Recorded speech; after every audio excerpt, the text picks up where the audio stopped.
સ્વાધ્યાય 11.1 દાખલા નંબર 10 એક છત્રીમાં સમાન અંતરે 8 સળિયા આવેલા છે.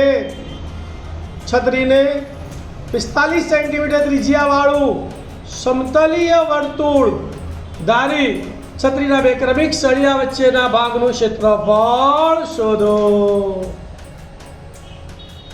સાવ સરળ દાખલો છે. જુઓ ભાઈ, પાડુમાં ધ્યાન આપી દો.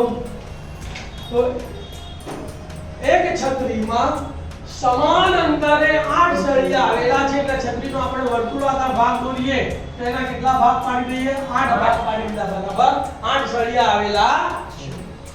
છત્રીની ત્રિજ્યા કેટલી આવેલી છે? 45. તો r બરાબર 45 સેન્ટીમીટર.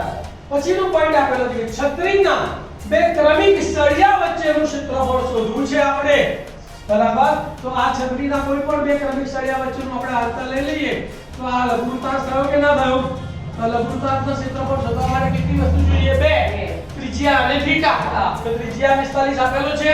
હવે થીટા શોધી કાઢીએ તો થીટા શોધવો તો વર્તુળનો ટોટલ થીટા કેટલો? 360. એના કેટલા ભાગ કરવાના? 8. તો થીટા બરાબર શું આવશે?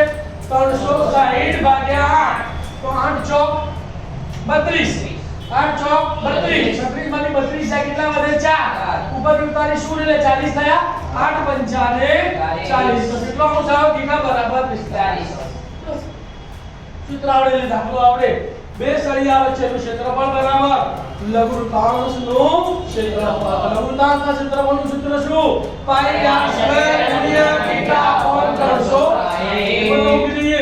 પાઈ ના 22 ગુણ્યા r એટલે 45. r નો વર્ગ છે તો 45 ગુણ્યા 45 બે વાર લખવાના.